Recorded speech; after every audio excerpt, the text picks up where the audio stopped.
Assalamualaikum warahmatullahi wabarakatuh. Salam sejahtera untuk kawan baik Nur Iswan Channel. Salam menjernihkan pikiran dan menebar kebaikan. Kawan baik,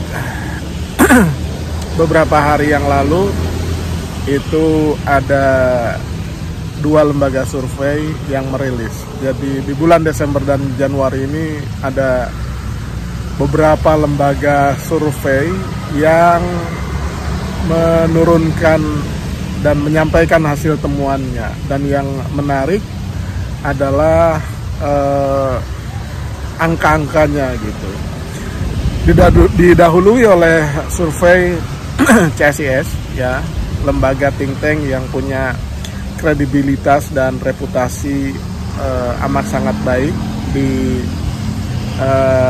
dunia pemikiran maupun di dunia survei, ya kan. Jadi selalu menjadi rujukan yang dilihat. Jadi nampak sekali bahwa Prabowo Gibran itu 43, kemudian Mas Anies itu di berapa ini 26, ya kan, dan kemudian Ganjar itu di 19.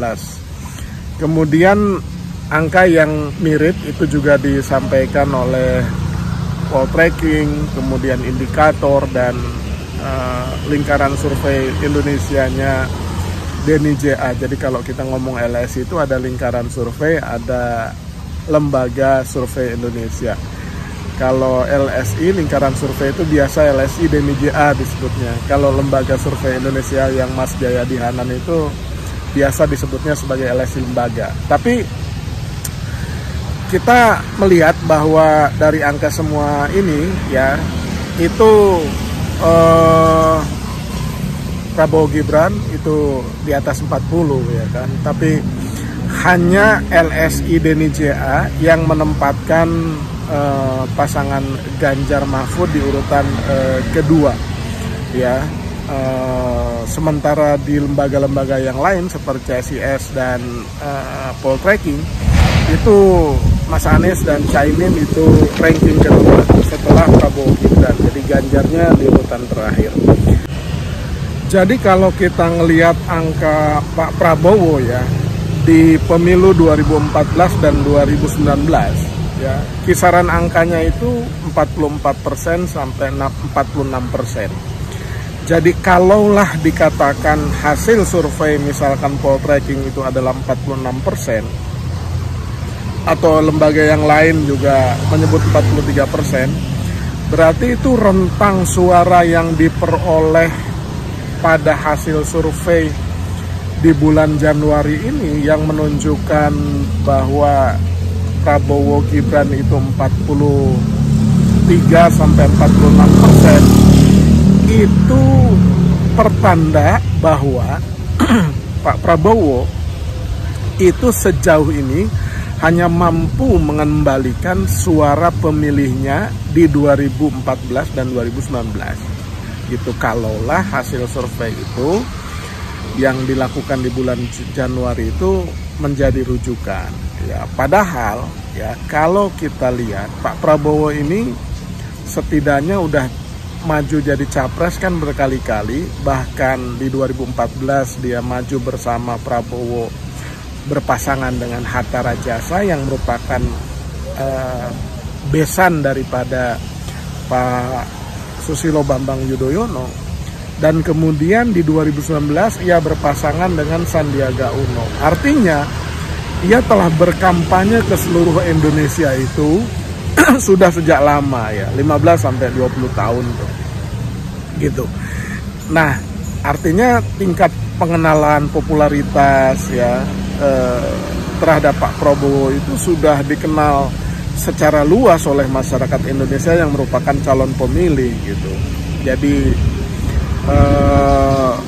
angka seperti itu menjadi sesuatu yang aneh dan mencemaskan bagi sebagian kalangan tuh.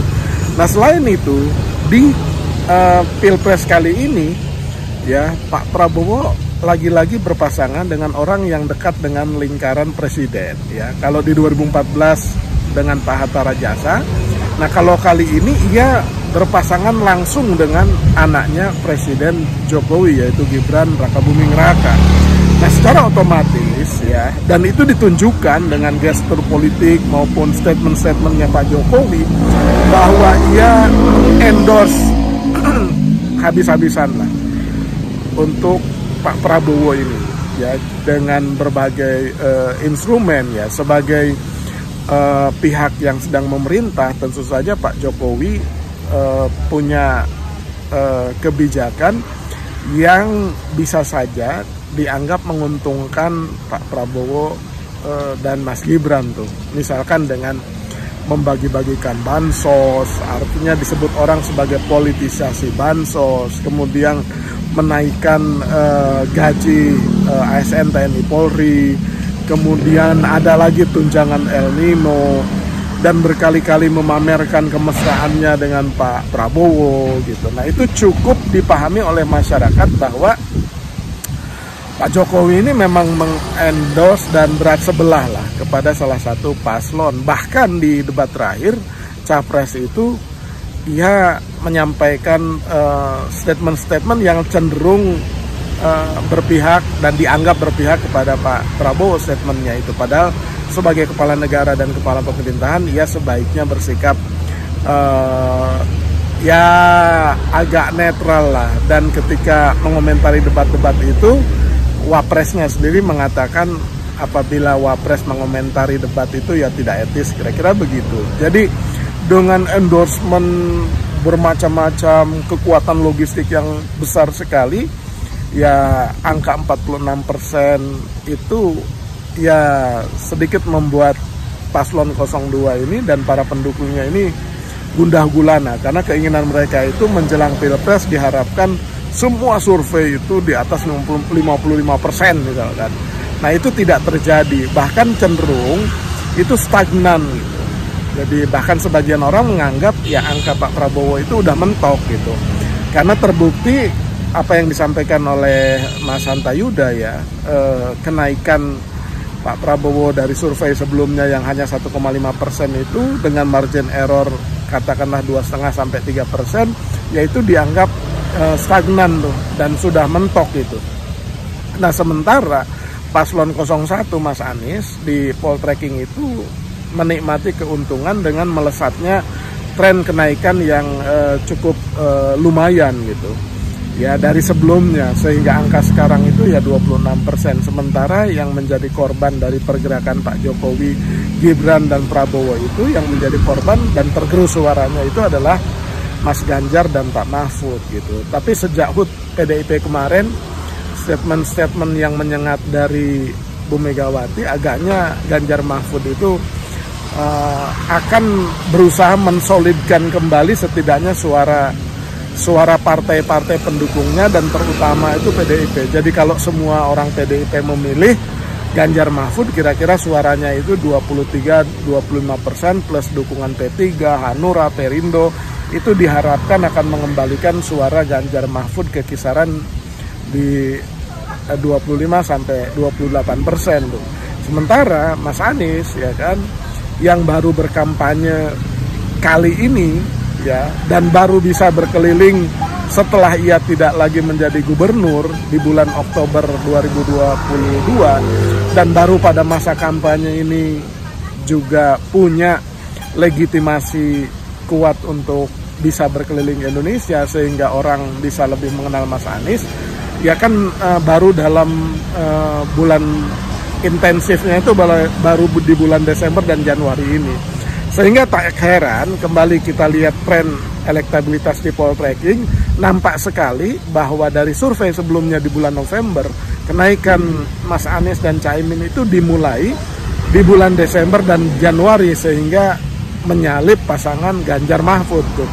Nah, kenapa paslon 01 ini bisa menyalip? Karena ada dua hal. Pertama, debat capres itu juga menjadi variabel penting karena semakin banyak orang mengenal sosok dan apa yang ada dalam pikiran Mas Anies ketika ia menjadi capres nanti dalam bentuk visi, misi, dan program gitu. Secara karakter juga nampak sekali masyarakat semakin tahu bahwa Mas Anies dan Caimin itu jauh lebih matang misalkan dibandingkan dengan seorang Gibran dan Pak Prabowo gitu di dalam debat-debat terkini. Nah, hal yang lain ya sosialisasi Mas Anies berkeliling ke seluruh Indonesia itu juga memberikan dampak kesukaan dan kepopuleran Mas Anies di kalangan masyarakat gitu. Dan yang ketiga itu jangan dianggap remeh ya, peran dari sosial media. Kalau dulu kan masyarakat melihat itu sosok maupun gagasan dari seorang capres atau cawapres itu kan melalui media mainstream dan konvensional, misalkan TV, radio, dan koran cetak, ya kan. Kalau sekarang itu media online sudah begitu banyak, bahkan di tingkat lokal, dan kemudian media sosial. Ya, media sosial itu juga berpengaruh besar. Karena apa? Karena hampir semua mungkin pemilih itu kan punya gadget ya, punya smartphone atau punya HP. Dan sudah pasti di dalam HP itu ada grup WhatsApp, ada aplikasi Facebook, kemudian Instagram atau Twitter, kemudian ada potongan-potongan video pendek yang disebarluaskan. Nah, itu sampai dengan cepat kepada para pemilih tuh, sehingga ya terpaan informasi kepada pemilih itu semakin masif tuh. Jadi tidak mengherankan kalau popularitas Mas Anies dan elektabilitasnya juga semakin meningkat karena kampanye yang melalui beberapa yang saya sebutkan tadi. Nah, pertanyaannya adalah bagaimana dengan satu putaran atau dua putaran gitu. Nah, kalau dilihat angka-angka, katakanlah lembaga survei itu dijadikan rujukan, maka besar kemungkinan ini Pilpres itu menjadi dua putaran ya. Amat sangat tidak mudah ya, upaya sekeras apapun dari paslon 02 Prabowo Gibran yang di-endorse habis-habisan oleh Pak Jokowi itu mengumpulkan suara lebih 50% pada tanggal 14 Februari yang nanti, karena indikasinya angkanya itu stagnan dan cenderung mentok itu. Bahkan bukan tidak mungkin akan anjlok. Jadi suara Prabowo Gibran itu sudah hampir di puncak dan kecenderungannya itu akan turun gitu. Setidaknya mentok. Sementara Mas Anies dan Ganjar itu akan terus naik ya, bangkitnya semangat pasangan Ganjar dan Mahfud untuk menjaga suara mereka agar tidak tergerus terus-menerus oleh Pak Jokowi, Gibran, dan Prabowo. Itu juga pasti akan dilakukan oleh rombongan dan para pendukung, terutama banteng moncong putih itu ya, PDIP gitu. Jadi mereka pasti akan berusaha mengembalikan suara itu. Jadi Pilpres kemungkinan besar akan dua putaran, dan kalau lihat yang survei yang ada ya, peluang cukup terbuka untuk Mas Anies dan Caimin maju ke putaran kedua. Jadi hampir semua survei ya Mas Anies dan Caimin lah yang peluangnya cukup terbuka maju ke putaran kedua, walaupun Mas Ganjar dan Mahfud misalkan di LSI Denny JA itu menempati ranking kedua. Kira-kira itu kawan baik update dari survei-survei terkini. Jangan lupa subscribe Nur Iswan Channel, like, share, dan komen. Terima kasih.